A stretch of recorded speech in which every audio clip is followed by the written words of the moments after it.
Ahí va. Bueno, ahí va. Bueno, buenos días o buenas tardes, según donde se encuentren. Le doy la bienvenida, como siempre, a esta reunión del laboratorio. Estamos en la 10ª.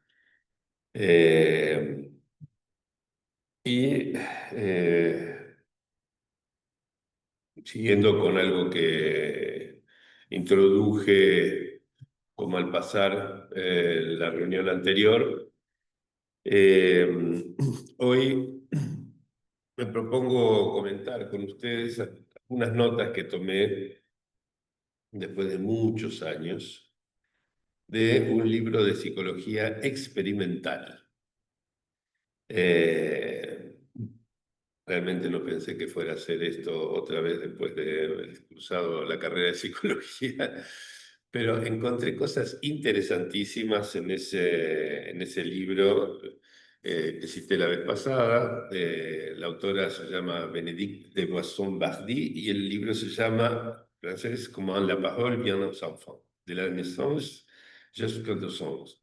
Es decir, cómo llega la palabra a los niños desde el nacimiento hasta los 2 años. ¿Sí? Es un libro del año 96, pero por lo que estuve googleando después, no parece haber habido demasiados cambios en la orientación y en los resultados obtenidos eh, en la psicología experimental, salvo las cuestiones más vinculadas con la moda neuro, de localizar qué lugares del cerebro involucrados, qué neurotransmisores, etcétera. Pero a nivel de psicología experimental y de la observación no han cambiado mucho las cosas. Y me parece muy interesante, digamos, la lectura de este libro. Este, por dos motivos. Uno es porque muestra claramente todo el trabajo que es necesario realizar para en algún momento poder producir algo que podamos llamar un significante. ¿Sí? Es decir, la gente habla en el mundo, los bebés escuchan lo que hablan, lo que la gente habla, pero eso para ellos no es un significante. Tienen que hacer un trabajo especial para convertir, ¿qué tal? Para convertir lo que escuchan en una cadena significante. Eso requiere la realización de procesos muy complejos y que se van modificando con el tiempo, procesos en los cuales puede darse la opción de que tengan lugar o de que no tengan lugar. En caso de que no tengan lugar esos procesos, el camino que lleva de escuchar a producir un significante se va a ver interrumpido en alguna etapa o en otra, ¿no? Es algo que ya sugerí de alguna manera insinué, menos diría así, en el artículo Antes del fantasma, que salió en la revista española Letras Lacanianas, pero que ahora voy a estudiar en detalle. Entonces, ese es uno de los motivos por los cuales me parece interesante acompañar los estudios de psicología experimental, este, que se abocan a esta cuestión de cómo llega el lenguaje a los niños, ¿no?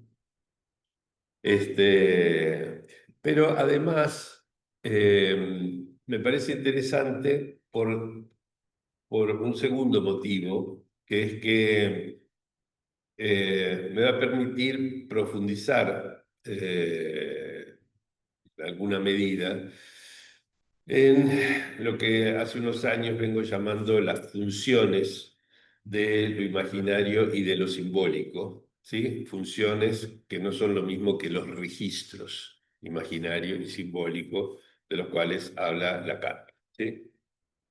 Entonces voy a poder decir algunas cosas más que las pocas que dije hasta el momento acompañando la lectura de este texto, y me parece importante porque estamos muy acostumbrados cuando decimos o escuchamos imaginario o simbólico, ¿sí? Asociarlos a los registros lacanianos, registros en última instancia anudados entre sí de manera borromea, etcétera. Pero una cosa es eso, los registros introducidos por Lacan como orientación en la estructura, ¿sí? Es decir, como sistemas de coordenadas, en definitiva, si leemos el artículo donde los presenta en el año 53, es eso, ¿no? Como las tres coordenadas cartesianas, bueno, podemos pensar imaginario, simbólico y real, cómo ubicarnos en ese espacio abstracto, pero a medida que Lacan va avanzando, va asociando a cada uno de esos registros ciertas propiedades y ciertas funciones que, por supuesto, un sistema de coordenadas es absolutamente vacío, no tiene nada, ninguna propiedad. Bueno, conviene despejar entonces la ambigüedad y separar lo que es el registro vacío, donde algo puede ubicarse en un registro o en el otro o en el otro, en la intersección de dos, de tres, etcétera, que son localizadores simplemente. Y otra cuestión es ver si lo imaginario tiene una o varias funciones, cuáles son, si lo simbólico tiene una o varias funciones, cuáles son, inclusive si hay goces de esas funciones particulares. ¿Sí? Eso es totalmente ajeno a la noción de registro. ¿Sí? Y por eso hago esta distinción ya desde hace algunos años entre registros y funciones. Y ese es el segundo motivo por el cual me parece que es útil acompañar la lectura de este libro muy bueno sobre cómo llega el lenguaje a los niños, porque va a permitir ver en los hechos cómo podemos pensar estos problemas haciendo uso de la noción de funciones de lo imaginario y de funciones de lo simbólico. ¿Sí? De hecho, el otro día me encontré con una querida amiga, que es una de las referentes en la Argentina en clínica del autismo. Había escuchado la charla que di para el posgrado de la cigarra, y me hizo una crítica muy interesante, pero que noté, digamos, que esa crítica estaba basada fundamentalmente en el hecho de que yo no había logrado explicar bien en esa charla la distinción entre registro y función. ¿Sí? Entonces la crítica tenía que ver con la topología de los registros, que es en el sentido de coordenadas, ¿sí? Pero no con las funciones. Así que me va a permitir avanzar un poco en la elucidación de ese punto. Pero hay además un tercer motivo por el cual me gustó mucho leer y releer este libro de psicología experimental, que es el hecho de que en varias ocasiones hacen referencia, justamente cuando aparece la cuestión de los equívocos, hacen referencia explícita incluso a los misterios del equívoco, el título del laboratorio, ¿sí? Entonces, eso me pareció además un plus simpático, así que por eso les propongo hoy dedicarnos un tiempo, lo que nos lleve de esta reunión, a repasar. Tomé algunas pequeñas notas, es un libro de 300 páginas y tomé notas que suman aquí 3 páginas, ¿sí? Pero que algo nos va a resultar útil comentándolas, ¿no? No doy las páginas como referencia, simplemente los capítulos para no inundar de referencias, ¿sí? Bueno, primero de la introducción, ¿sí? La introducción del libro de esta mujer, Boisson-Bardy, psicóloga experimental, ¿sí? Dice que la palabra se presenta como una onda continua y el niño debe segmentarla, categorizarla y organizar sus significaciones, ¿sí? Y reconocer en el otro la intención de significar, ¿no? Me pareció ya de entrada, digamos, ¿no? Ella habla de una onda continua, que yo lo llamo el flujo fónico, ¿no es cierto? Pero son maneras poéticas de describir esto, ¿sí? El niño debe segmentarlo, o sea, es una acción, ¿sí? Realizada por el niño, ¿sí? No viene esa onda recortada en unidades, ¿sí?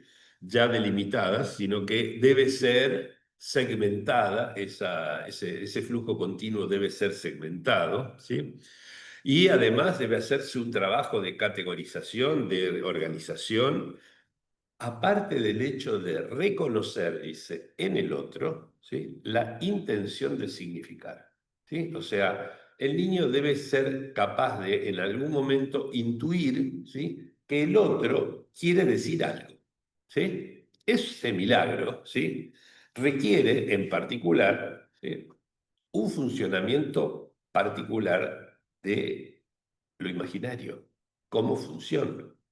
Porque sin la función que permite relacionar la imagen del otro semejante con la de nuestro propio cuerpo, ¿sí?, y establecer una correspondencia entre dos cosas que a lo sumo se parecen, pero que no son iguales, ¿sí?, sin esa posibilidad, ¿sí?, ¿cómo ponerse en el lugar del otro? Que es lo requerido para poder comprender, ¿sí? O sea, recuerden siempre que comprender es dar a las palabras del otro el sentido que nosotros le habríamos dado a esas palabras si estuviéramos en el lugar del otro, ¿sí? O sea, es necesaria la identificación. Por eso es que en el análisis nos abstenemos de comprender. Si comprendemos, nos identificamos. Si nos identificamos, perdemos lo que el otro tiene de único, que es nuestra única guía, lo singular. Bueno, entonces ahí ya vemos de entrada, ¿sí?, estas dos cuestiones con las que vengo insistiendo. Los significantes no están en el mundo, no hay una bolsa del gran otro donde esté toda la batería de significantes ya allí, sino que es necesario producirlos por medio de una acción, ¿sí?, porque no vienen ya recortados, ¿sí?, no vienen listos para usar. ¿Sí? Esto es muy importante tenerlo presente porque toda la primera enseñanza de Lacan nos ha acostumbrado a pensar que los significantes están allí en el otro. ¿Sí? Bueno,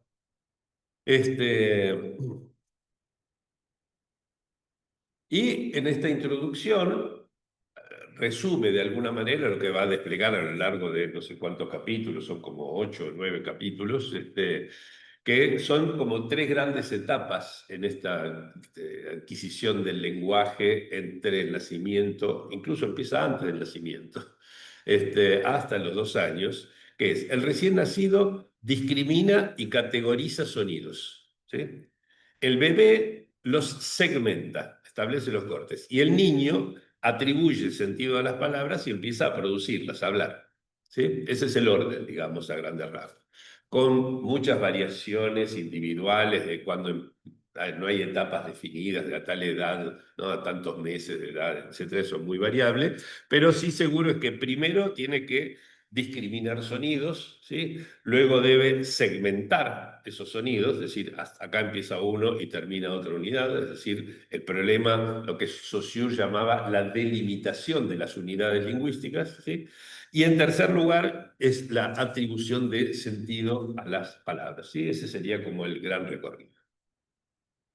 Vamos al capítulo 1 de este libro. ¿Hasta acá está claro la introducción? Bueno, capítulo 1. Dice entonces Boisson-Bardy, el lactante, resumo, ¿no? El lactante percibe los sonidos del habla, los extrae, los diseca, los reconoce, los organiza y los analiza, ¿sí? Pero es importante ver que no hay una correspondencia estricta entre la señal acústica, lo que llamo el flujo fónico, ¿sí?, y los segmentos fonéticos, ¿sí? Lo que va a quedar recortado como este significante, distinto de este otro significante, no es exactamente idéntico a ninguna de las cosas que escuchamos, ¿sí? Dice, las apariciones de un mismo segmento nunca son acústicamente idénticas, ¿sí? Dependen de los contextos de ese segmento, ¿sí? En qué situación aparecen, ¿sí? ¿Cómo atribuir a segmentos cuya manifestación física es muy variable un valor estable que permita reconocer su identidad en todo contexto? O sea, que se mantengan siempre el mismo, ¿sí? El bebé reconoce la similitud entre sonidos de una misma categoría fonética más allá de sus variaciones físicas. O sea, si lo dice una persona, si lo dice otra, o la misma persona con una voz más aguda o más grave, si lo dice lento o rápido, ¿sí? Si lo dice con un montón de ruido de fondo, o si lo dice cantando, por ejemplo, ¿no? Esas variaciones, ¿sí? Tienen que poder despejarse, ¿sí? Para poder encontrar algo que sea idéntico en todo contexto, ¿sí? Desde los 5 meses, especifica la autora, desestima las variaciones debidas al cambio de locutor y de entonación, ¿sí? O sea, puede separar, ¿sí? Puede separar del flujo fónico, como yo lo digo en mi vocabulario, separa del flujo fónico la voz. O sea, puede distinguir de lo que escucha, separar algo que depende del locutor, que depende de la entonación, y algo que no depende, ¿sí? Bueno, eso que depende del locutor, de la entonación, etcétera, es lo que pongo a cuenta de la voz. ¿Ok? Puede separar entonces del flujo fónico lo que depende de la voz, ¿sí? Extrae, por así decirlo, la voz del flujo fónico, la separa de eso y se queda con el resto, ¿sí? Las pone a todas esas variaciones dentro de la misma categoría. La prosodia, es decir, la manera de decir, ¿sí? Dirige su atención hacia esas variaciones y funciona, dice, como un pegamento perceptivo para las secuencias de habla. Y acá habla de pegamento, que es justamente una de las características que, leyendo con este objetivo a Lacan de punta a punta, vemos que Lacan atribuye como función a lo imaginario, ¿sí? Ser un pegamento, ¿sí? Todas las veces que Lacan habla de una función de lo imaginario, le da este carácter de una especie de adhesivo, ¿sí? Y tiene mayor o menor flexibilidad, pero que pega una cosa con otra, ¿sí? Bueno, entonces, esto que les dije es mi resumen del primer capítulo del libro que estoy comentando. ¿Cómo podemos ver aquí en funcionamiento lo que yo llamo estas funciones de lo imaginario y funciones de lo simbólico? ¿Sí? Eh, hay muchas maneras de representar una onda, ¿sí? Estamos muy acostumbrados a las que aparecen, por ejemplo, en las pantallas donde se grafican ondas, ¿sí? Cosas del estilo de algo así, por ejemplo, ¿no? Esto lo vemos como si fuera una función de onda, ¿sí? Los matemáticos, aburridos de hacer esquemas así tan largos, etcétera, encontraron maneras de resumir esas funciones muy complejas, qué sé yo, utilizando precisamente lo que se llaman transformaciones complejas, o sea, utilizando los números complejos, que no son los mismos que los números reales. Eso hace que una onda de este estilo se pueda graficar, por ejemplo, por medio de una figura más o menos cerrada, ¿sí? Que representa toda la orden de su extensión, desde el cero hasta el infinito, etcétera, todo graficado en una cosa cerradita y chiquitita, ¿sí? Simplemente digo esto porque ahora, de ahora en más las ondas las voy a graficar como líneas así, ¿sí? Entonces, en esa onda, ¿sí? Hay partes, hay componentes que van a depender, por ejemplo, de que haya ruido de fondo y que en otra ocasión pueden ser un poco diferentes porque no tienen ruido, que dependen de la voz y partes que no dependen de la voz, por ejemplo, y así siguiendo, ¿sí?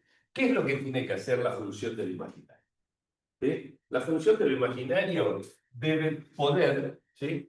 Borrar las diferencias, ¿sí? O sea, esto de aquí, ¿sí? Esta forma que tiene la patita para afuera y esta que tiene la patita para adentro, por ejemplo, ¿sí?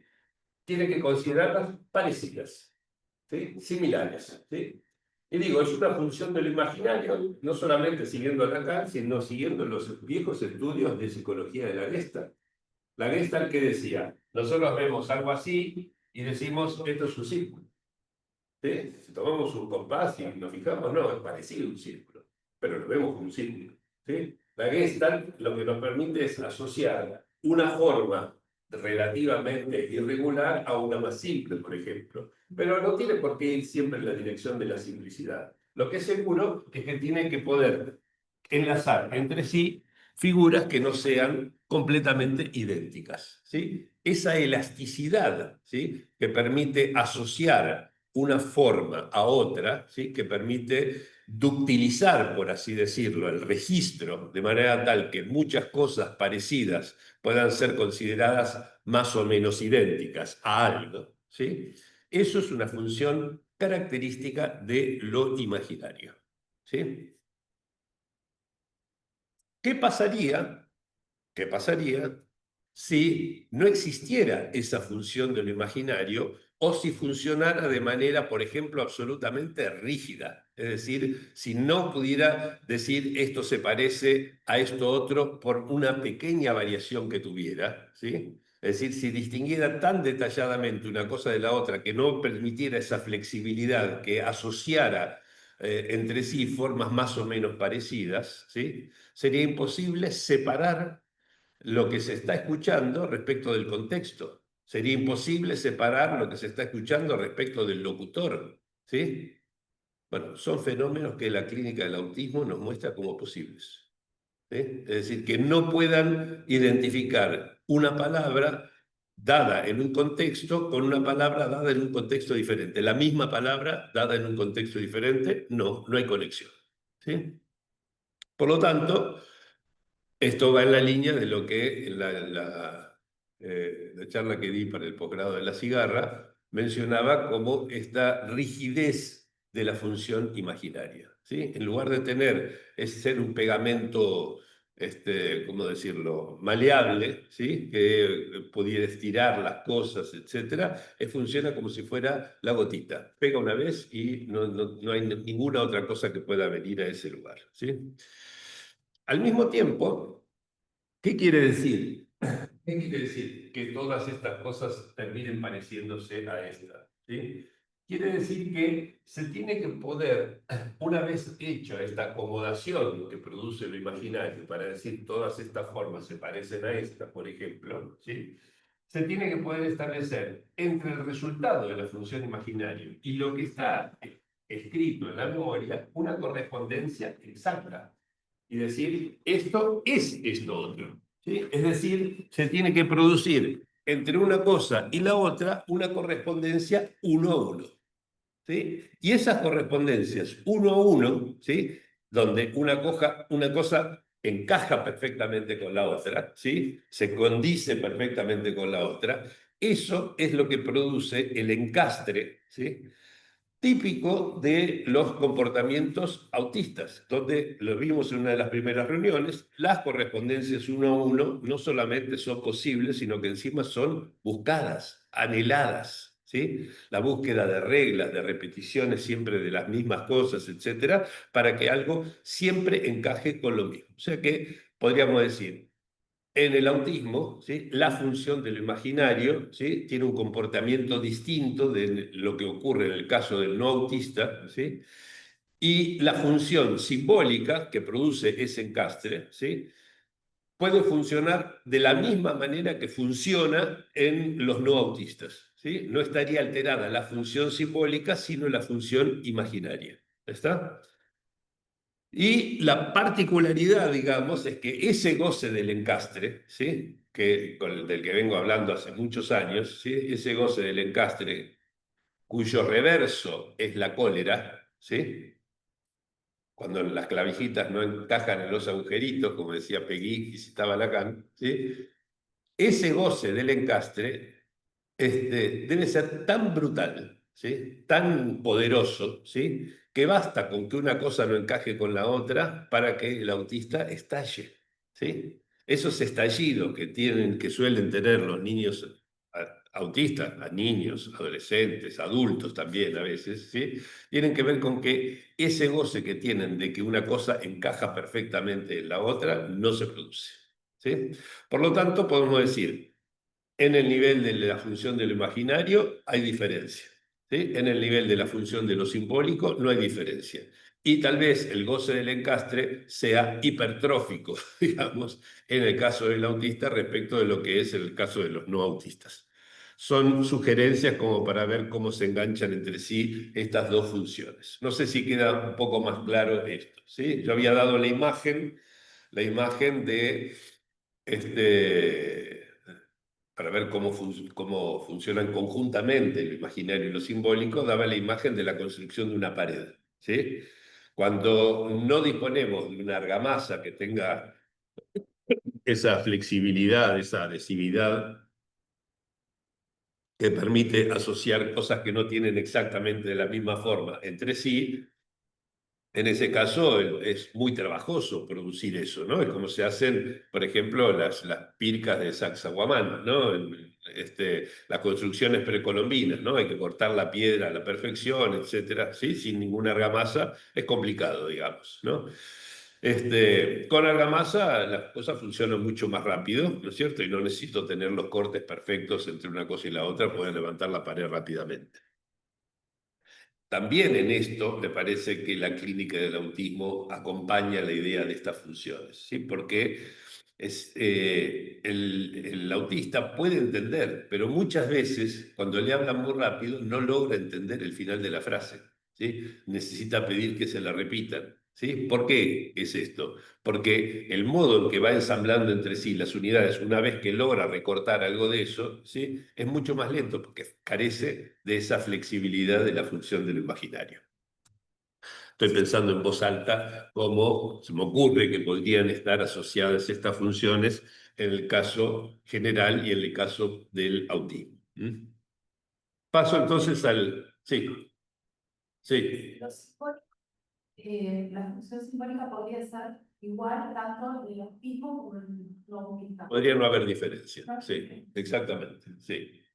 Y este es el punto que presenta tal vez mayor divergencia, digamos, respecto de lo que son las teorizaciones lacanianas hoy en día vigentes, digamos, ¿no? Porque que ponen el acento sobre todo en una distinción en el plano del significante amo, ¿sí? O en el nivel de la letra, o sea, algo que está o en lo simbólico o en lo real, cuando hablan de formación del agujero, o entre lo simbólico y lo real, cuando hablan de la letra, entre la lengua y la letra, ¿no? Lo que trabaja Patricio Álvarez, por ejemplo, ¿no? Mientras que aquí, esta perspectiva, digamos, tiene la novedad, habría que testear, digamos, la utilidad que tiene, pero tiene la novedad de que sitúa el problema no en lo simbólico ni en lo real, sino fundamentalmente en el nivel del imaginario. ¿No está?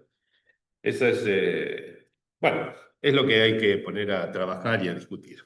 Por lo menos me parece que vale la pena pensarlo. Paso al segundo capítulo del libro. Les leo mi resumen, así unas pocas líneas. A los pocos meses de vida, las categorías de vocales, ¿sí? A, E, I, O, U y todas las otras que hay en otras lenguas, que hay muchas más, se organizan por cercanía a prototipos, ¿sí? Esto de vuelta es lo mismo que decía antes, ¿no? De todas esas variaciones, ¿sí? Se toma algo que es como una especie de prototipo, que se construye en la experiencia, ¿sí? Pero que es necesario que se construya ese prototipo, ¿sí? Comparando representaciones internas con las formas del entorno lingüística, ¿sí? Es decir, hay algo que queda como una representación, como una huella, digamos, ¿sí? Producto de los encuentros con estas distintas presentaciones, y de esa representación, que es una especie de simplificación de todas las cosas que se han escuchado, de las cuales se descartan la entonación, el locutor, el contexto, etcétera, ¿sí? De todo eso, lo que queda, ¿sí? Una vez hecho toda esa especie de flexibilización por medio de la función de lo imaginario, ¿sí? Eso se tiene que comparar con una huella. ¿Sí? Esa huella es una escritura es idéntica a sí misma, estamos en el nivel de la letra. ¿Está? Y la relación que se establece entre esa forma suavizada de la onda sonora, ¿sí? Despojada de un montón de detalles, y lo que está inscrito como letra en la memoria, ¿sí? Esa es una función de lo simbólico. ¿Encaja o no encaja? ¿Sí? Es así, es la búsqueda de que encastre con alguna de las tantas cosas que están allí almacenadas en la forma que tenga la memoria del bebé, ¿sí? Esto con respecto a las vocales, ¿sí? La discriminación de consonantes es más tardía, viene después, ¿sí? Y parece ya ligada al reconocimiento de palabras, ¿sí? Cuando esa discriminación entre sonidos no es gratuita, dice la autora, sino que da cuenta de diferencia de sentido, ¿sí? O sea, cuando ya se introduce la cuestión del sentido, ¿sí? Que ya veremos los misterios que involucra. Me encantó algo que dice la autora, dice, el bebé es una máquina de establecer correspondencias. Es fantástico, ¿no? Esas correspondencias son relaciones uno a uno, ¿sí? Podría haber puesto correspondencias unívocas, ¿sí? Y hubiera sido todavía más exacto a nivel matemático, ¿no? Lo que veíamos, creo que en nuestra segunda reunión, ¿sí? Es una máquina de establecer correspondencias, ¿sí?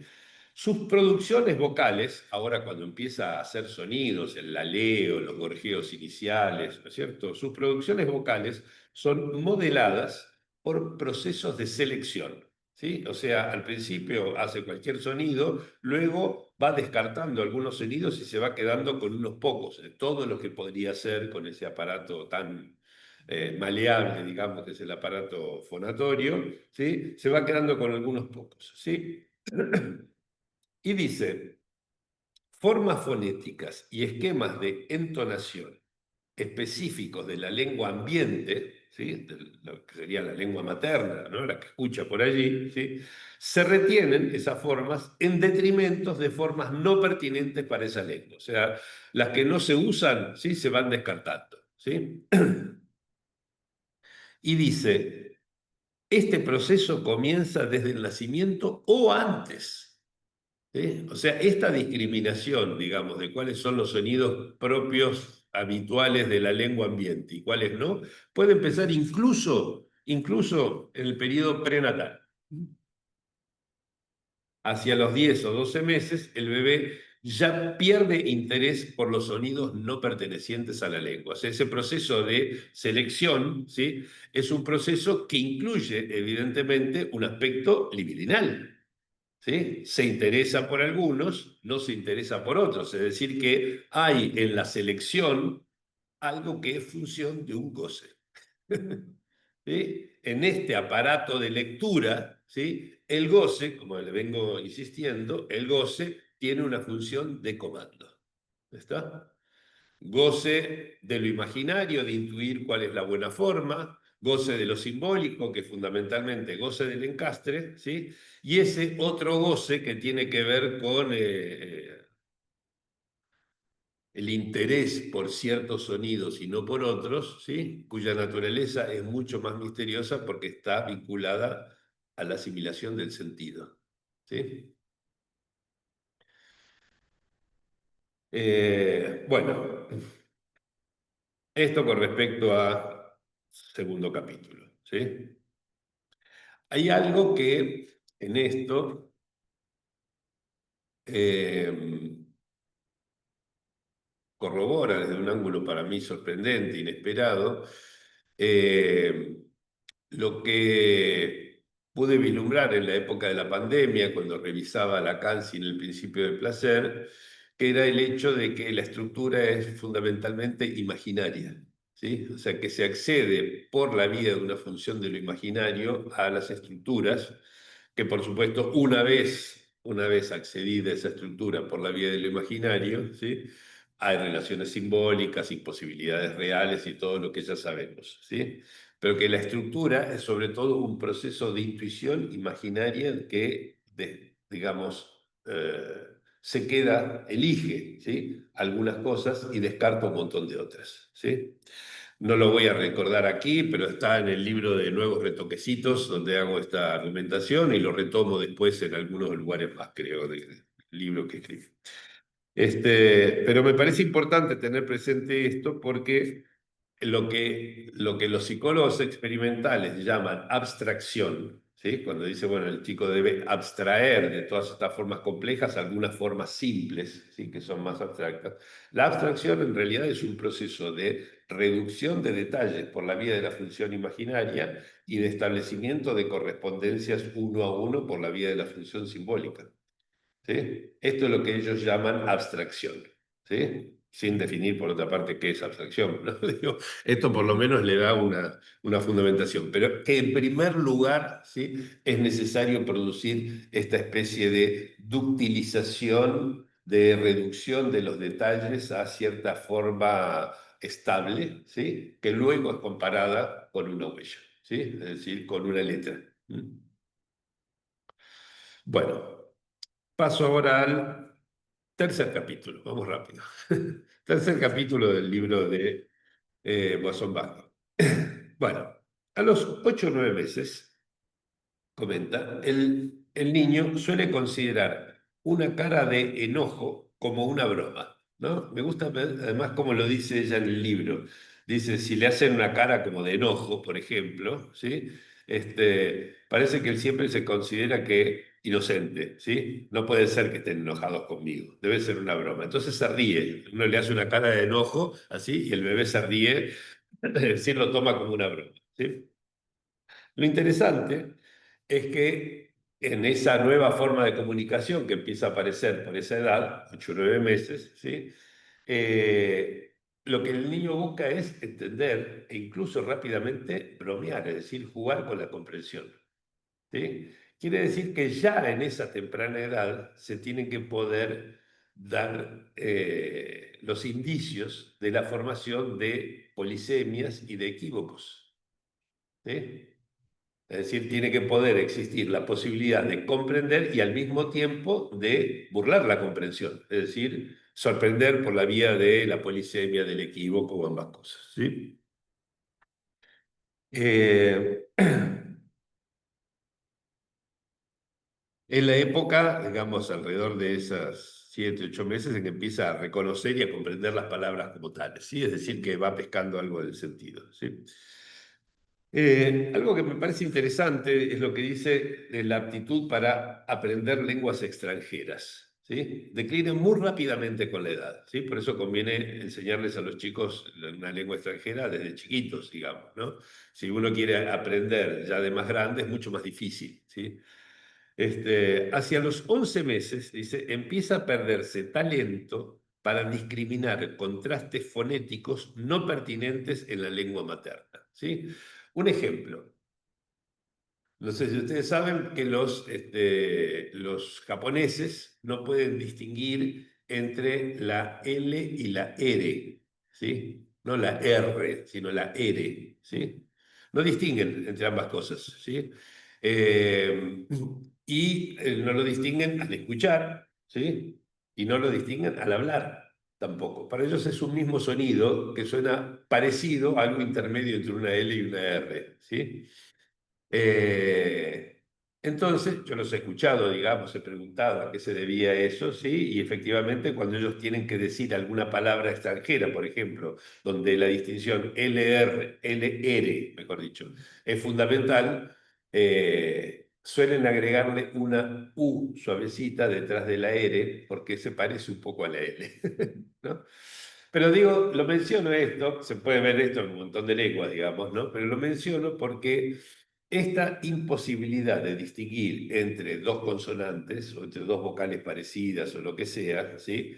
Que tal vez no son relevantes en nuestra lengua, pero que en otras lenguas sí lo son, ¿sí? También es función de este doble proceso de acción de la función de lo imaginario y de lo simbólico, ¿sí? La función de lo imaginario tuvo que haber asimilado todas las formas que tenían, por ejemplo, la L y la R, ¿sí? A una misma forma, ¿sí? A una misma onda, ¿sí? Y esa onda simplificada, ¿sí? Debe haber ido a parar a un registro que es uno y el mismo para todas las apariciones de la L y la R, ¿sí? Entonces, por eso se pierde esa capacidad, ¿no? Nosotros tenemos en el castellano una pobreza de sonidos vocales muy grandes en comparación con lo que tiene el francés o el inglés, etcétera, que tienen muchas más sonidos vocálicos que nosotros. Si tratamos de aprender de adultos, por ejemplo, a pronunciar el francés o a pronunciar el inglés, nos cuesta muchísimo más porque no tenemos la distinción entre esos matices que para el niño de unos pocos meses ya son absolutamente relevantes si vive en un país de habla inglesa o francesa, por ejemplo, ¿no? Es decir, que ahí vemos otro efecto que tiene esta función de lo imaginario, de simplificar y reducir las diferencias, ¿sí? Y otra consecuencia muy interesante que dice la autora es que, por lo tanto, para ciertas aptitudes lingüísticas hay periodos sensibles, críticos, que traducen una pérdida de plasticidad. Me encantó, ¿no? Porque la plasticidad es justamente uno nombres de este carácter de la función imaginaria, ¿no? Pero además lo que está señalando es que o se produce en cierto momento o ya no se produce más. ¿Sí? Hay como ciertas ventanas, ciertos periodos en los cuales algo se puede producir. Muy bien, esto mostraría, por ejemplo, entre otras cosas, por qué si no se consigue sacar, por ejemplo, del mutismo a un autista de tipo caneriano, ¿sí? Va a llevar mucho tiempo para que empiece a hacer uso de la lengua de forma receptiva o activa, ¿sí? De producir palabras, porque hay ciertas aptitudes que se dan en ciertos periodos, ¿sí? Y después el trabajo es enorme, ¿no? Bueno, eso de vuelta como otro aspecto a tener en cuenta de la función del imaginario. Y paso ahora al capítulo 4, que es realmente uno de los más importantes, las notas que pude, digamos, es un tercio de las notas vienen de ese capítulo 4, ¿sí? De todo el libro, ese capítulo 4, ¿sí? De mis notas, por lo menos lo que a mí me interesó. El bebé, dice la autora, debe extraer unidades de sentido del discurso que escucha. Y acá viene la pregunta del millón, ¿no? ¿Cómo aparece el sentido? ¿Sí? Pero debe extraer unidades de sentido, lo que llamamos un significante, por ejemplo, ¿sí? Es una unidad de sentido. Las palabras, por ejemplo, son unidades de sentido. No es simple eso, ¿no? Dice la autora. ¿Sí? La palabra se presenta de vuelta como una onda continua y las fronteras entre vocablos son poco claras. Yo diría no claras en absoluto. ¿Sí? Hay que memorizar, dice, las palabras de una manera que permita reconocerlas y utilizarlas. ¿Sí? Bien. Termino esta frase. El modo en que el niño llega a distinguir palabras en la onda es misterioso aún. Y ahí vamos a la cuestión del famoso misterio, ¿sí?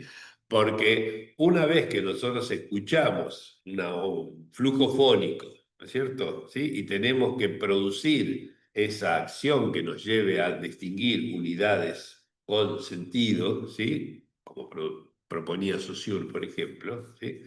Hay algo que esa actividad, digamos, que en esa actividad excede el fenómeno lingüístico, ¿sí? Que es la resolución de los equívocos. Los equívocos no se resuelven por medios lingüísticos, ¿sí? Y siempre por eso recurro a la idea de que ni por el sonido, ni por el sentido, ni por el contexto podemos distinguir en el ejemplo mismo que da Saussure entre si je le prends y si je le prends. ¿Ok? Bueno, entonces retomo esto que dice aquí la autora, ¿sí?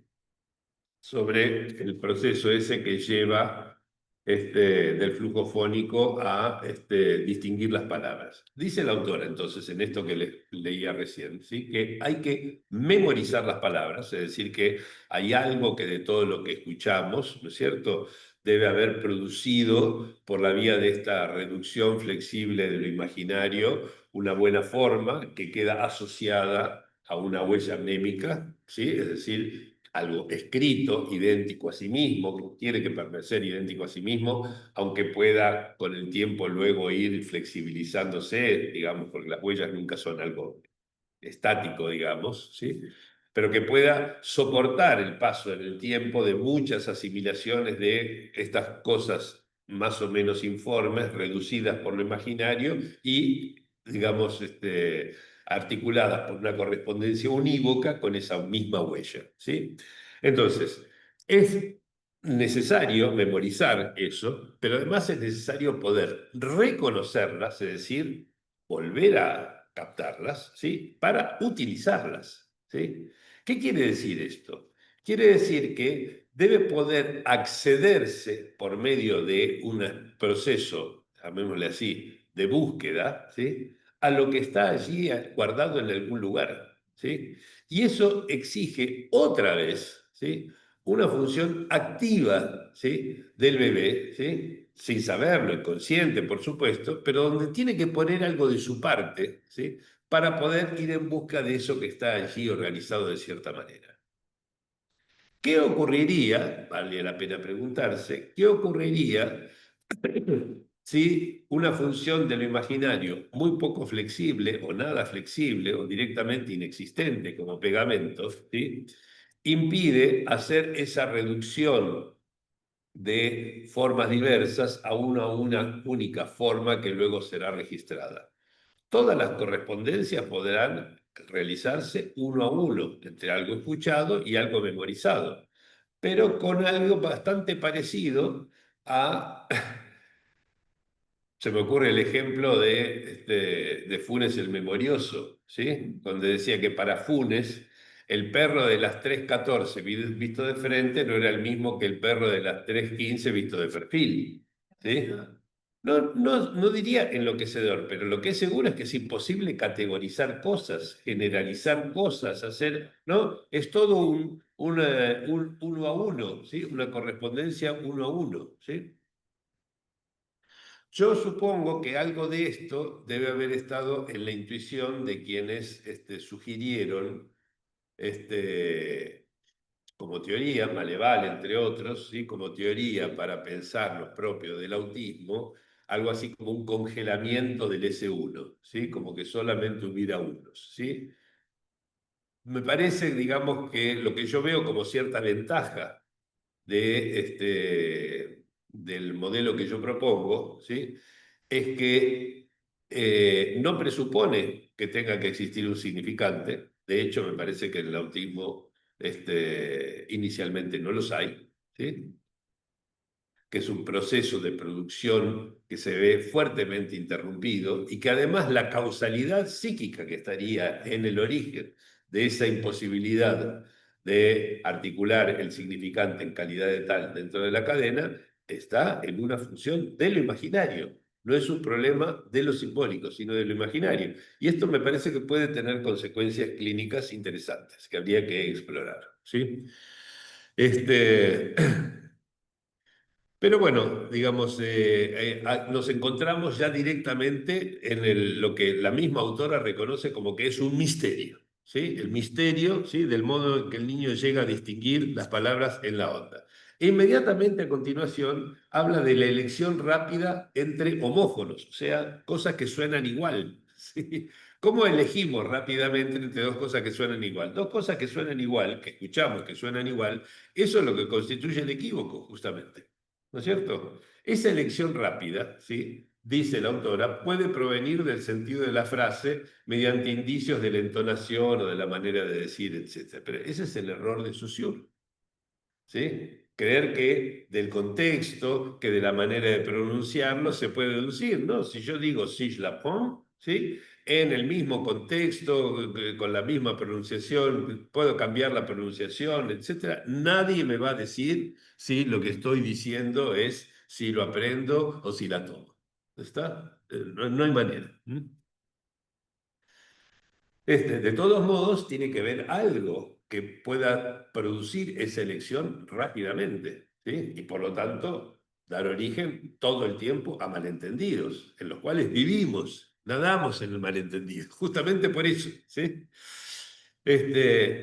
Sigo leyendo lo que dice la autora. Estas estrategias de segmentación, ¿sí? Es decir, del modo en que del flujo fónico se recortan unidades, estas estrategias de segmentación tienen para el adulto la ventaja de permitir tratamientos más rápidos y confiables. ¿No es cierto? Sí.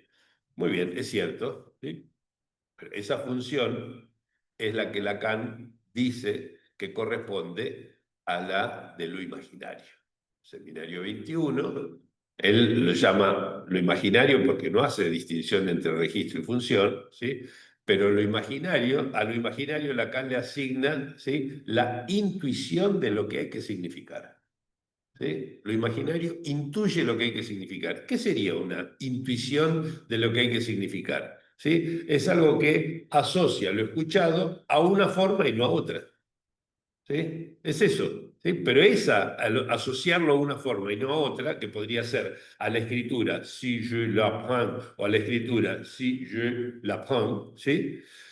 Esa asociación solamente puede estar comandado por un goce en el cual lo imaginario está involucrado, lo simbólico también, porque debe hacerlo encastrar, pero además tiene que haber algún otro goce que decida qué rama del equívoco tomar.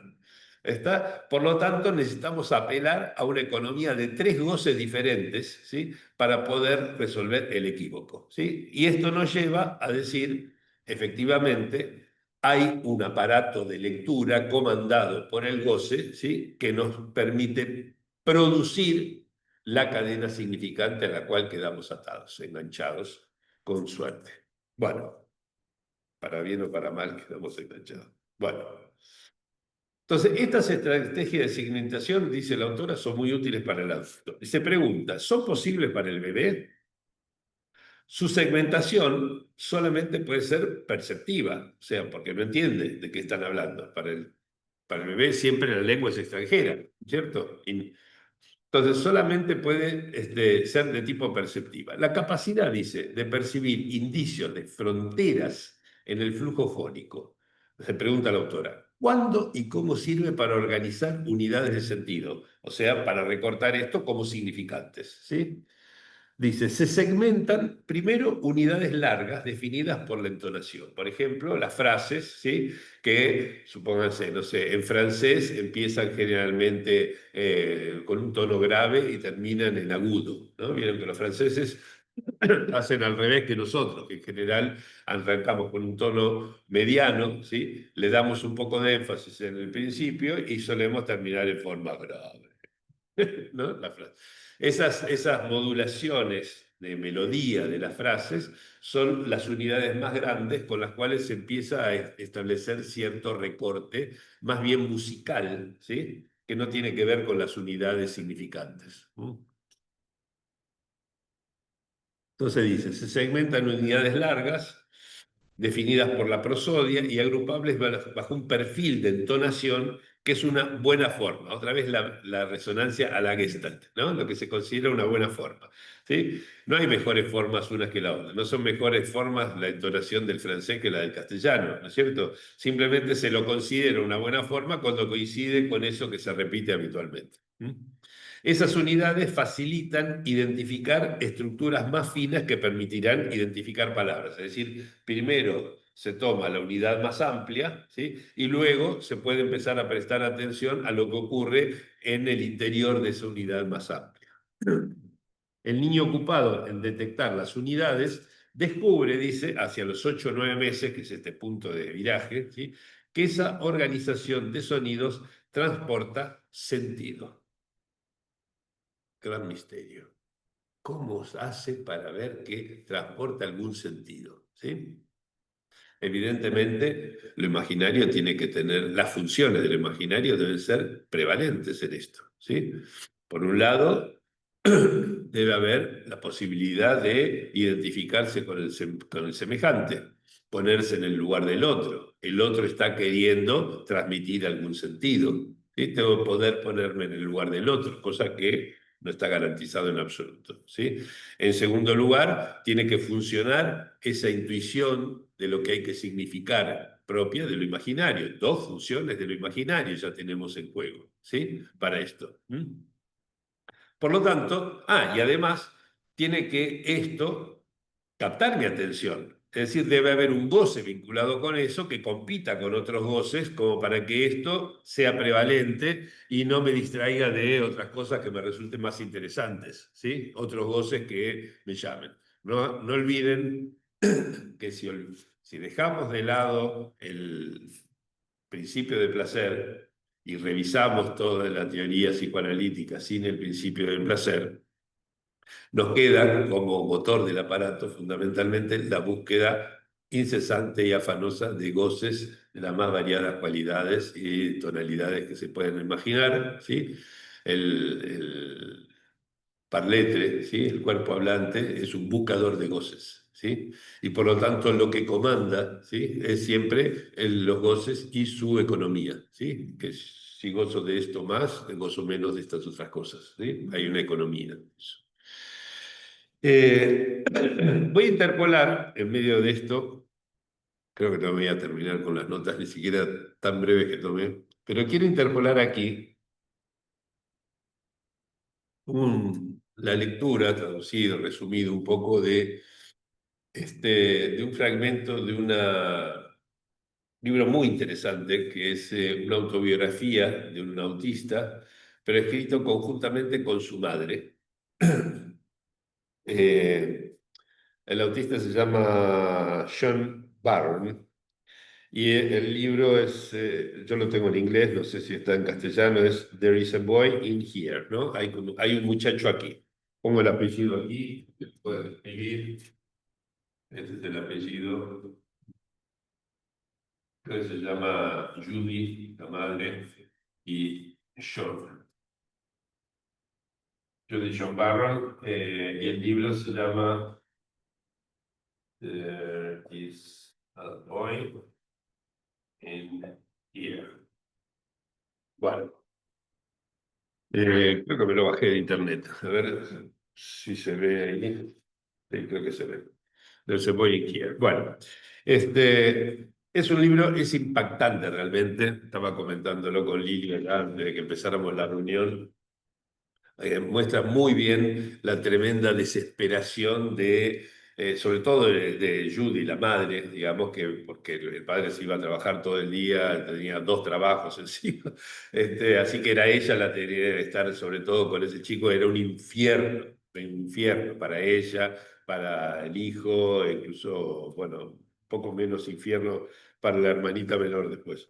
Este, pero lo interesante, digamos, es que hay varios párrafos escritos por la madre y después algunos párrafos escritos por el hijo que comenta cómo él vivía las cosas, ¿no es cierto?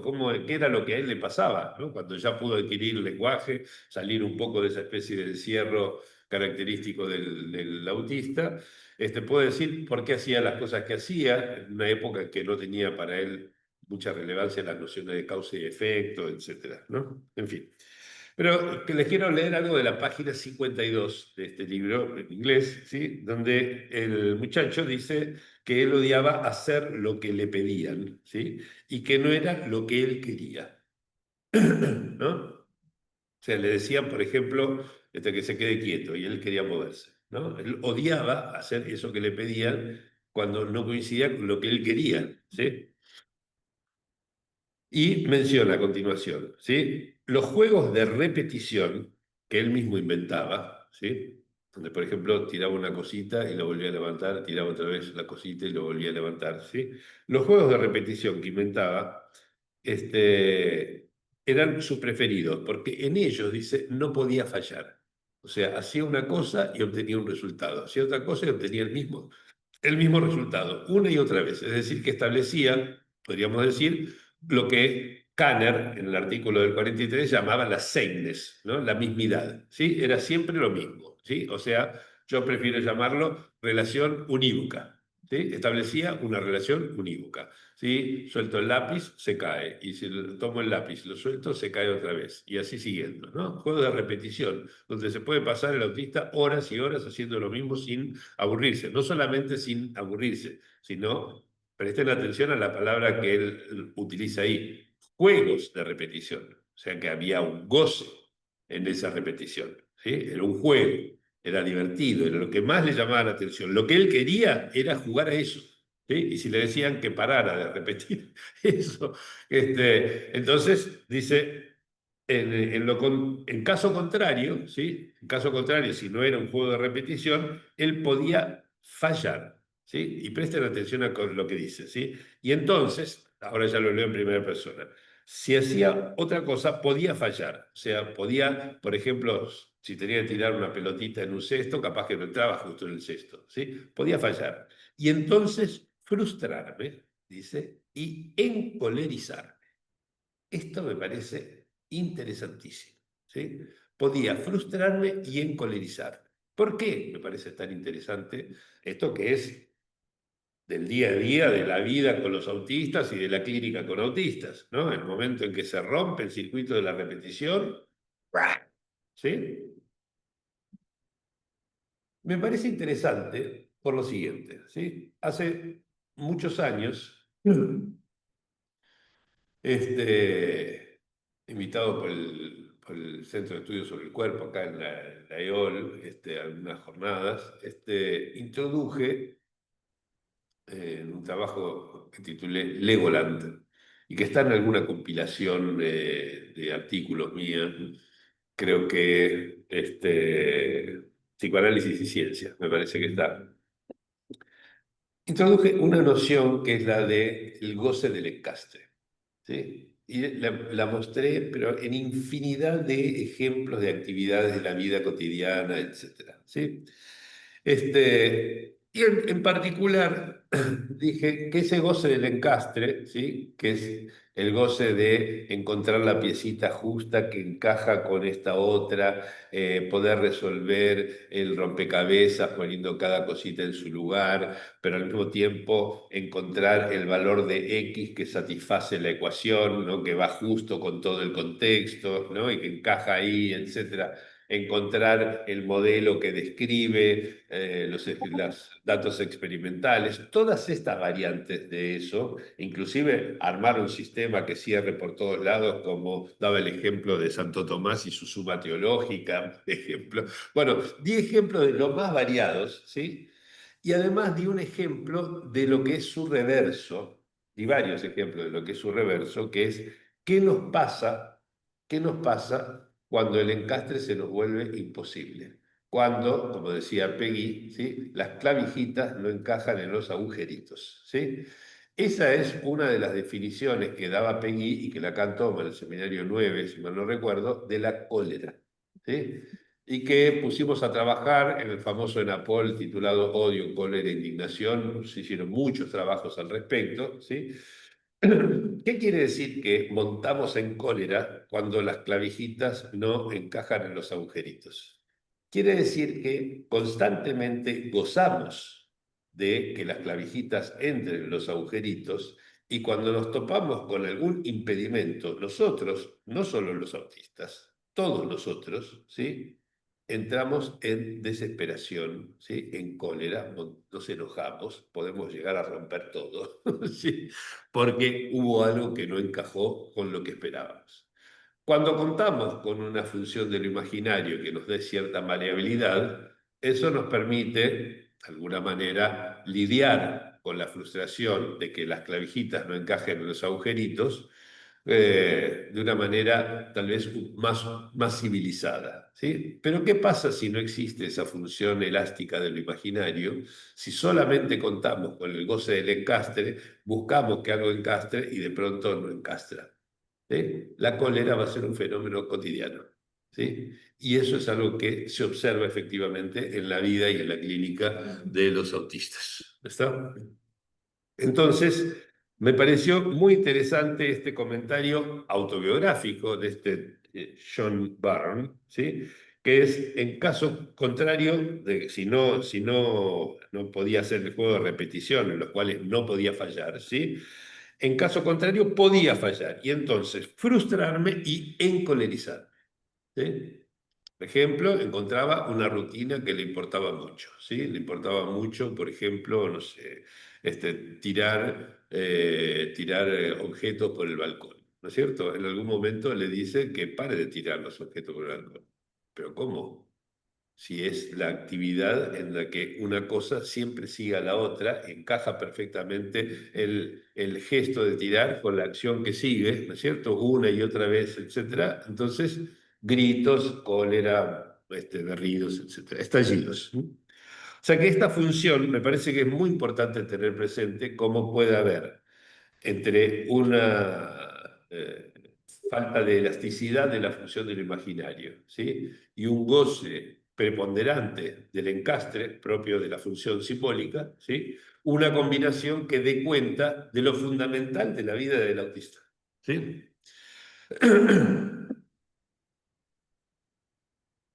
Bueno, todo esto por esta cuestión que decía de el misterio de descubrir que dentro de este flujo fónico se puede transportar algún sentido, ¿sí? Retoma la autora, vuelvo al libro de Psicología Experimental de la mujer Boisson-Bardy, Dice, el recién nacido buscaba discriminar fonemas al principio, ¿sí? Discriminar sonidos diferenciales, ¿sí? El de más edad reacciona más tarde y de manera menos diferenciada para reconocer palabras. Es decir, tiene que poder ya ahora no establecer correspondencias de detalle, ¿sí? Esas correspondencias de detalle que nos transformarían en Funes el memorioso, ¿sí? Tiene que poder perder los detalles, ¿sí? Es decir, producir esa especie de flexibilidad que solo da la función de lo imaginario, ¿sí? Para poder atender a la formación de unidades lingüísticas portadoras de sentido, es decir, de significantes. ¿Sí? Ella dice palabras, pero lo podemos llamar significantes.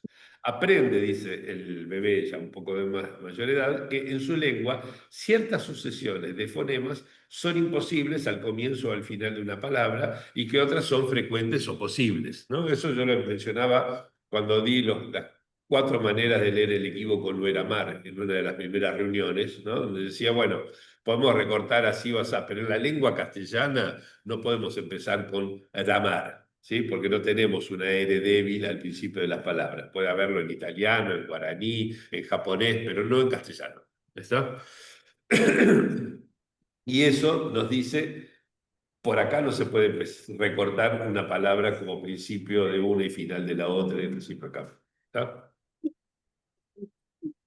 Suele, dice el bebé, comprender palabras hacia los 9 meses, apoyándose en el tono de voz del adulto y en la situación. Puede bromear con una palabra, pero hará lo mismo con otra dicha en el mismo tono, ¿sí? Es decir, si se le dice, hacen una broma con cierta palabra, ¿sí? Y en lugar de decir esa palabra, usan otra palabra, pero con el mismo tono, se va a reír igual, ¿sí? Porque todavía no pescó cuál era el sentido, sino simplemente la broma que se estaba haciendo, ¿sí?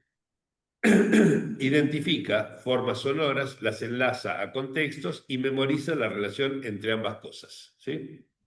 No, con ProSalud. En ProSalud cuidamos lo que más querés, tu familia. Por eso este agosto te traemos súper adquiriendo cualquier Irma. Alguien hablando en no sé qué, pero voy a silenciar a todos. Bueno,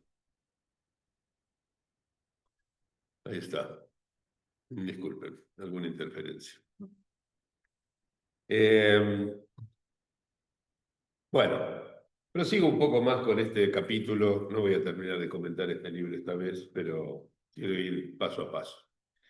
Es la declinación de la capacidad de discriminar sonidos del habla ajenos a la lengua ambiente y la pérdida de la posibilidad de segmentar lenguas extranjeras señalan un nuevo interés, ¿sí?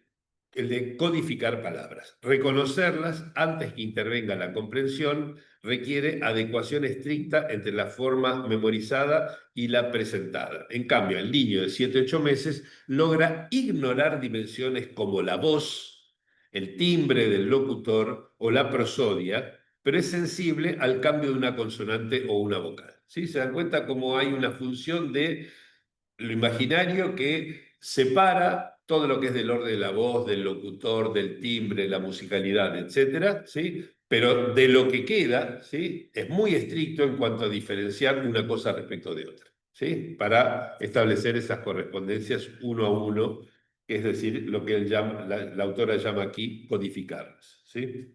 Debe extraer, el niño dice, extraer las palabras de las frases y codificarlas como ejemplares recibidos, por ejemplo, en distintos momentos. Una dicha hoy, otra dicha hace 2 semanas, la próxima mañana, ¿no? Digamos, esas cosas deben poder identificarse entre sí, ¿sí? Cosa que, de vuelta, no va de suyo. Requiere asimilar cosas que fueron dichas en contextos muy diferentes. O sea, otra vez la función de amalgama, ¿sí? Y de flexibilización de lo imaginario debe ser fundamental, ¿sí? Nosotros sabemos que esa función puede tener una operatoria completamente distinta en el caso del autismo, ¿sí? Donde no puede separar lo dicho en un contexto de ese contexto para aplicarlo al contexto siguiente. Por eso le dicen algo, ¿sí? Entiende algo en ese momento y pasan 2 minutos, le vuelve a decir eso y se lo tiene que repetir porque en el nuevo contexto esto ya no tiene conexión con lo anterior, ¿sí? Por eso, además, entre otras cosas, las relaciones de causa y efecto son tan complicadas de aprender, ¿sí? Las relaciones estructurales también, etc. Una descripción demasiado estricta de una palabra dificulta reconocerla, ¿sí? Es el problema de Funes el Memorioso, ¿sí? ¿Cómo va a decir, esta palabra es la misma que yo ya había escuchado ayer? ¿Sí? Si la descripción es demasiado estricta, es decir, incluye quién lo dijo, con qué voz, qué contexto, etcétera, no la voy a poder reconocer porque no la puedo asimilar a otra. ¿Sí? La función de lo imaginario, en definitiva, es una función que separa, por así decirlo, la paja del trigo.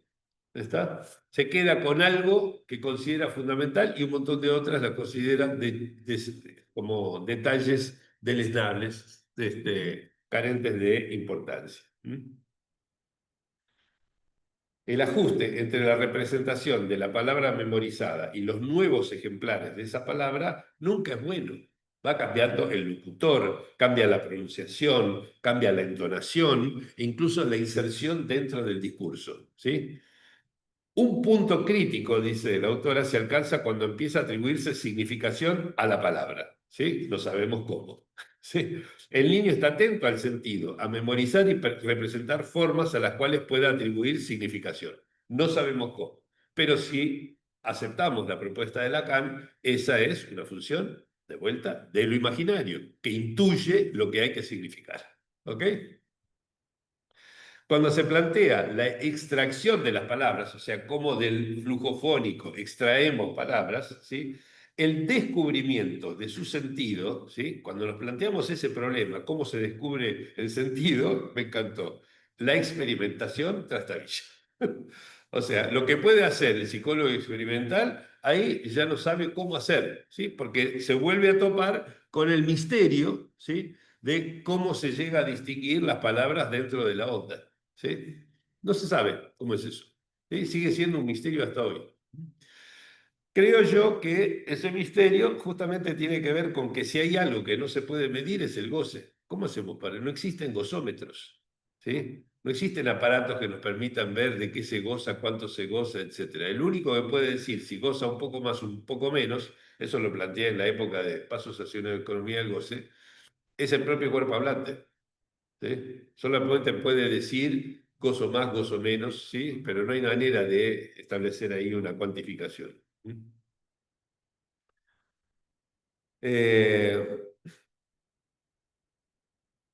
Cuando se plantea, entonces, decía, esta extracción de las palabras, ¿sí? La experimentación trastabilla, no se pueden hacer experimentos para esto. Para reconocer una palabra, esta debe tener, obviamente, una representación mental, pero no sabemos cómo se accede al léxico. Es más, no sabemos cómo se accede a esta rama del equívoco y no a esta otra o a esta otra de más allá. Insisto en este punto, que es lo que a nosotros nos interesa, ¿sí? Este acceso es facilitado, dice, por la representación del vocablo como combinación de pocas unidades propias de cada lengua, ¿sí? Y acá esta combinación de pocas unidades propias de cada lengua, quiero conectarlo con algo que la autora dice mucho más adelante, que me pareció re interesante. Al final del capítulo 5, dice lo siguiente, ¿no? Que me encantó su descripción.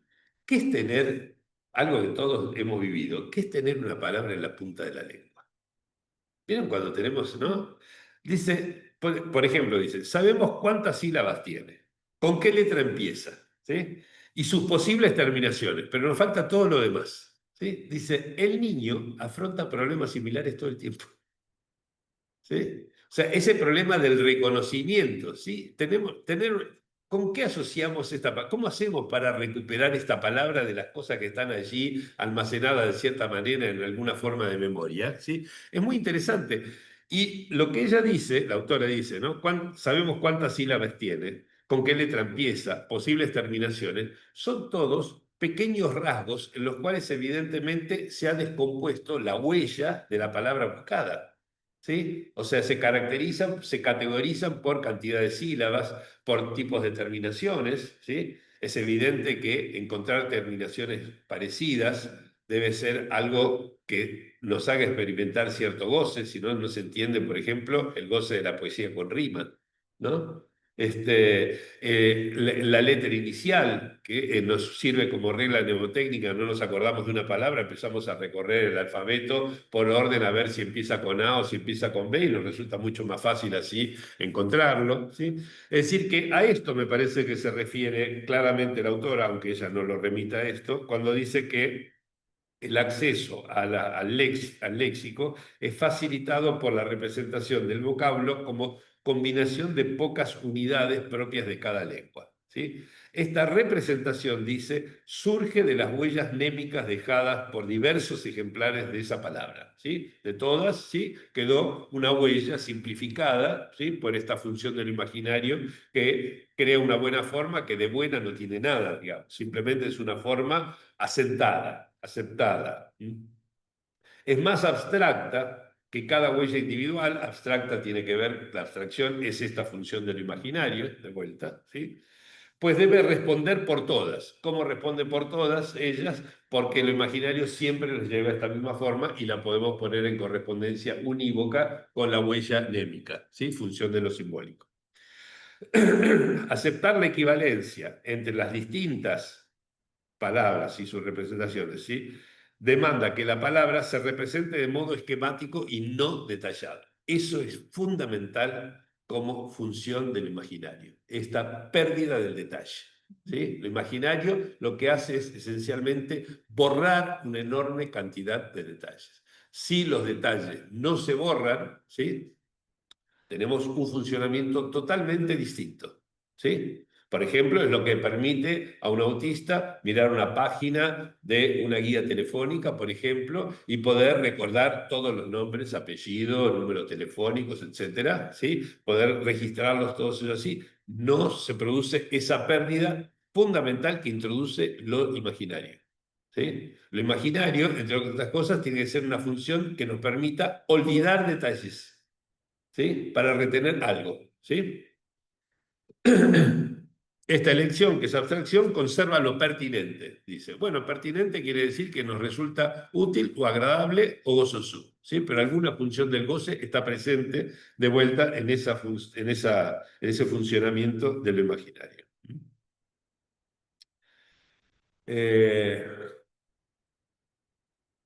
Bueno, después se repite, etcétera. No necesito introducir más cosas. Puedo parar aquí, que es el final de este largo capítulo 4, ¿sí?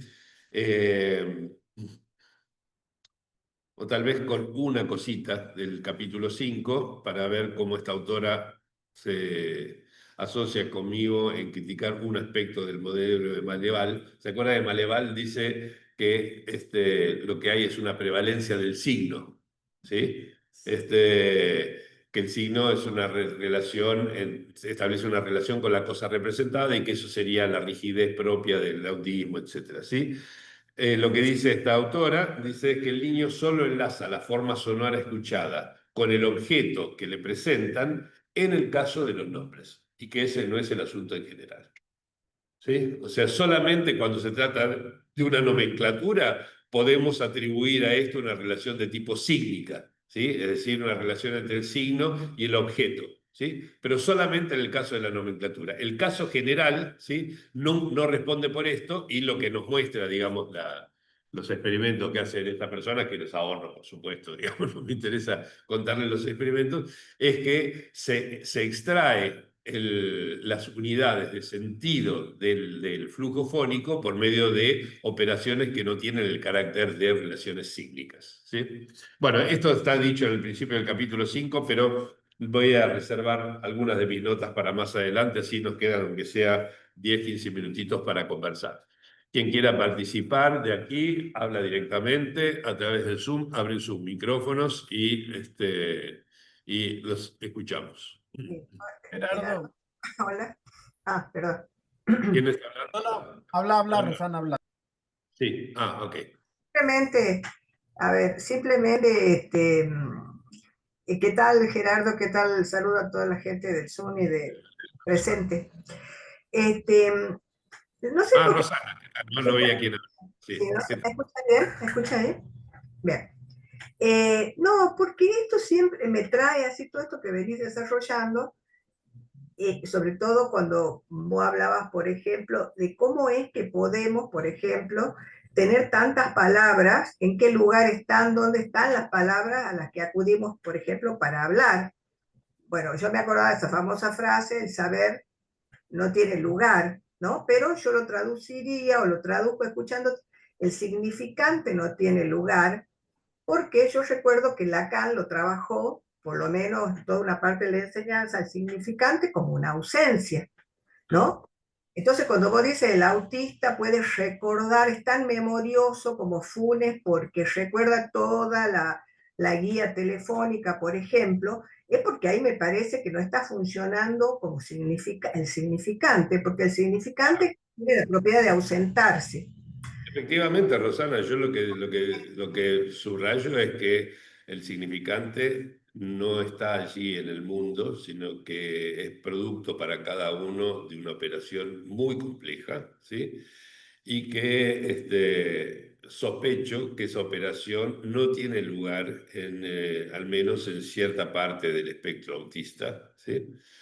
Que eso a su vez es un resultado de un funcionamiento de lo imaginario distinto de lo que ocurre en el caso del no autista, pero que eso no impide en absoluto que opere esa función simbólica que es responsable de las articulaciones uno a uno y que en particular al mantener la identidad de sí a sí, tiene el carácter de letra, como lo define Lacan en el Seminario 22, ¿sí?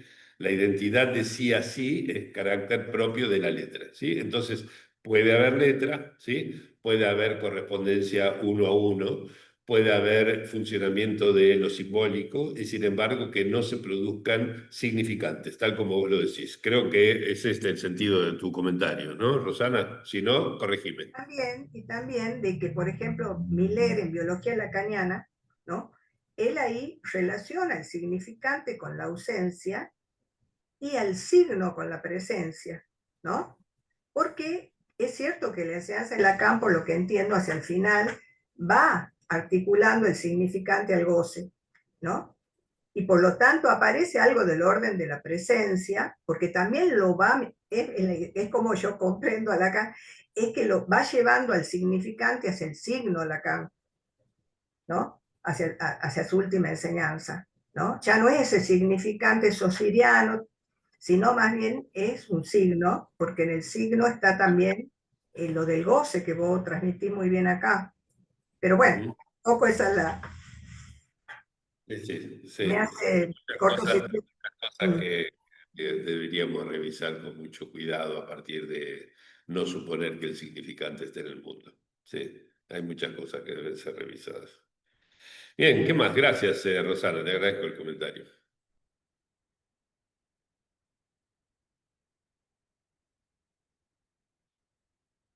Tenemos todavía un poco más de 5 minutos, así que si quieren, son bienvenidos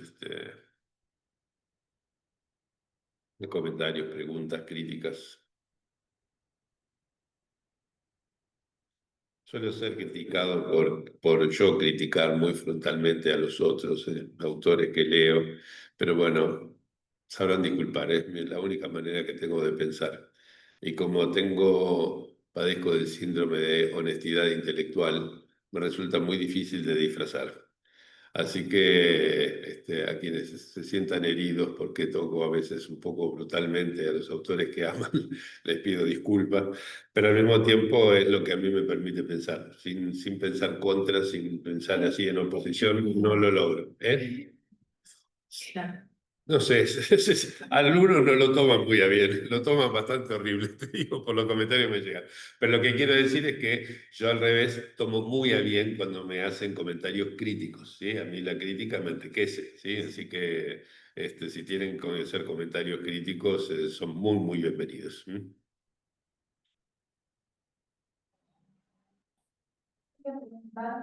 Sí.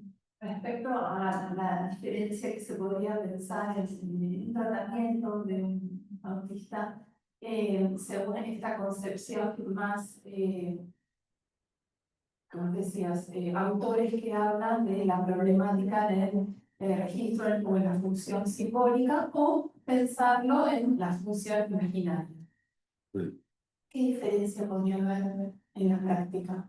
La misma pregunta me hicieron al final de la charla que di en el posgrado de la cigarra, y yo todavía tengo esto realmente en un borrador mental, ¿sí? Del que me resulta muy difícil, realmente, muy buena pregunta, y me encantaría poder extraer las consecuencias y más, digamos, poder someterlas a la crítica de la experiencia, digamos, ¿no? Ver si ciertas consecuencias pragmáticas, por ejemplo, que pudiera tener esta idea de poner el origen de la cuestión causal del autismo en lo imaginario, pudieran dar lugar a otras estrategias clínicas que resultaron un poco menos frustrantes que las habituales, porque son bastante frustrantes aún hoy. Frustrantes para los padres, para los autistas y para los terapeutas, para todo el mundo. Así que, pero no lo sé todavía, no lo sé. Hay que pensarlo mucho, ¿sí? Por ahora estoy explorando un campo al cual, insisto, me vi llevado a tener que pensar distinto de cómo piensan otros, porque llegué por un ángulo impensado. Llegué por un ángulo completamente impensado. Venía de otro lado, no vengo de la clínica del autismo, no soy un estudioso del autismo de hace mucho tiempo, etcétera, pero me sorprendió toparme con que el autismo es tal vez de todas las estructuras clínicas la que más nos enseña acerca del equívoco. Y si el equívoco es la única arma que tenemos contra el síntoma, estudiemos el autismo para ver qué hacemos en la clínica cotidiana. Eso es lo que me alienta, digamos, a seguir con esto, ¿no? Por más que no era el centro de atención el autismo en lo que yo tenía previsto, digamos, pensaba hablar mucho sobre la interpretación, hablar sobre la sexuación, etc. Vuelvo una y otra vez a este eje porque nos enseña mucho sobre la función del imaginario, la función de lo simbólico, la conjugación entre ambas funciones, el modo en que inciden el goce de lo imaginario, el goce del sentido y el goce del encastre en la resolución de los problemas que llevan del flujo fónico a la producción de una cadena significante. Bueno, creo que hay que aprender muchísimo de estos impases del autismo para entender ese equívoco que es nuestra única arma contra el síntoma. Bueno, por eso estoy acá, digamos, ¿no? En fin, pero me encantaría poder extraer de esto unas consecuencias clínicas y ojalá que encima pudieran ser muy útiles para el trabajo con los autistas. Claro que sí, todavía estoy muy lejos de haber siquiera figured out, como haberme hecho la representación de cómo podría ser eso. No lo sé. Y si se les ocurre algo, cuéntenlo. Bienvenido. ¿Qué más? Tenemos todavía unos minutitos. ¿Alguien más que quiera tomar la palabra?